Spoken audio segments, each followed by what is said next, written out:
अगर आप stock market में बिल्कुल नए हैं तो मैं शुरू से लेकर आखिरी तक आपको गाइड करूंगा इस वीडियो के जरिए। कोई भी अमाउंट कम नहीं है, जरूरी ये है कि आप बस शुरू करो। आप जब शुरू करेंगे बाकी चीजें अपने आप बनने लगेगी। तो इस वीडियो में बात करेंगे कि आप बहुत ही कम पैसों में अच्छे से इन्वेस्टिंग कैसे शुरू करेंगे। कोई भी रेस में अगर जीतनी हो तो सबसे ज्यादा जरूरी है रेस में हिस्सा लेना। रेस में दौड़ेंगे ही नहीं तो हम वो रेस जीतेंगे कैसे। स्टॉक मार्केट में इन्वेस्ट हर कोई करना चाहता है, खूब सारा पैसा हर कोई कमाना चाहता है, लेकिन हम में से बहुत लोग इस मार्केट में इंटर होने से डरते हैं। या तो हम इससे डर के बहुत दूर रह सकते हैं या तो इस डर का सामना करके खूब सारा पैसा बना सकते हैं। अगर आप यंग हैं, आपके पास ज्यादा पैसे नहीं हैं, ये सोच के आप मार्केट से दूर होते हैं तो आप ऐसा मत कीजिए। इनफैक्ट कम पैसों से शुरुआत करनी चाहिए, क्योंकि शुरुआत में हमें स्टॉक्स की समझ बहुत ही कम होती है, जिससे हमें बहुत कम प्रॉफिट हो सकता है या फिर हमें लॉस भी हो सकता है। तो इससे अच्छा है कि हम कम पैसों से शुरुआत करें।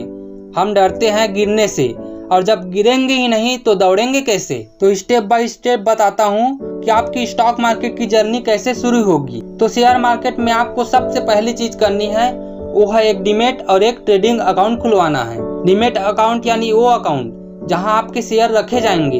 जब आपने शेयर खरीद लिए हैं तो डीमैट अकाउंट में आपके शेयर स्टोर होंगे। और ट्रेडिंग अकाउंट एक ब्रोकर के पास खुलता है, जिसके थ्रू आप शेयर बाई और सेल करेंगे, क्योंकि हम शेयर डायरेक्टली शेयर मार्केट से नहीं खरीद सकते हैं। तो आपको ट्रेडिंग अकाउंट खुलवाना पड़ेगा ब्रोकर के पास से। ऐसे में आजकल अवेलेबल है डिस्काउंट ब्रोकर, जैसे अपस्टॉक्स, जीरोधा, एंजल वन। मैं पर्सनली अपस्टॉक्स यूज करता हूँ, जिसमें बहुत ही कम पैसों में बस एक स्मार्टफोन की मदद से आप तुरंत अकाउंट ओपन करा सकते हैं, और इनकी सर्विसेज मुझे काफी अच्छा लगता है। तो अगर आप खुलवाना चाहते हैं अपस्टॉक्स पे अकाउंट, तो अकाउंट ओपनिंग का लिंक डिस्क्रिप्शन में मिल जाएगा। आप डिस्क्रिप्शन में लिंक है, वहां पर आप क्लिक करके तुरंत अपना अकाउंट ओपन करवा सकते हैं। तो अब जब आपका अकाउंट खुलेगा और आप जब पहला इन्वेस्टमेंट करेंगे, पहला कोई शेयर खरीदेंगे, तो यह दो चीजें हो सकती है। पहला, या तो आपको उस इन्वेस्टमेंट में खूब फायदा होगा। इस स्थिति में आप हम्बल रहें, यह एक्सेप्ट करें कि जो प्रॉफिट आपको हुआ है वो लक से हुआ है। अपने आप को शेयर मार्केट जीनियस समझने की भूल ना करें। ऐसा समझ के आप अगली बार यदि ज्यादा पैसे इन्वेस्ट करेंगे तो आगे चल के आपको लॉस भी हो सकता है। अगर आपको प्रॉफिट हुआ भी है तो ये याद रखो कि स्टॉक मार्केट में पैसा कमाना इतना आसान नहीं है। यदि मार्केट में पैसा कमाना इतना आसान होता कि बस आप इंटर करें, शेयर खरीदा और बन गए करोड़पति, तब आज मार्केट में हर कोई करोड़पति होता। लेकिन एक दो बार कमाना और कंसिस्टेंटली कमाना, ये दोनों में काफी फर्क है।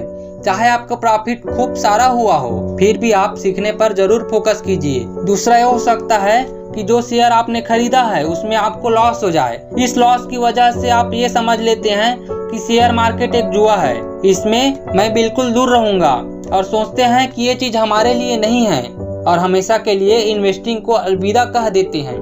तो ये दोनों ही चीजें आपको नहीं करनी चाहिए।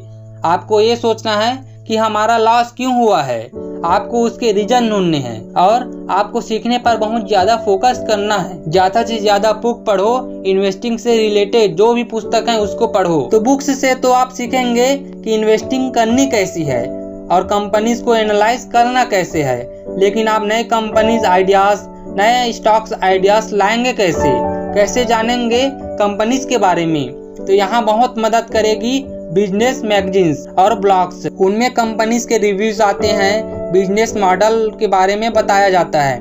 कई बार मैनेजमेंट और मैनेजर के इंटरव्यूज आते हैं, जिससे आपको समझ में आता है कि इंडस्ट्री में चल क्या रहा है और फ्यूचर में ग्रोथ किस चीज में है। उम्मीद है कि इस वीडियो से आपको जरूर मदद मिली होंगी। यदि आप मेरे चैनल पर नए हैं तो मेरे चैनल को जरूर सब्सक्राइब कर लीजिए, क्योंकि मैं ऐसे ही स्टॉक मार्केट से रिलेटेड आपके लिए वीडियोस लाता रहूँगा।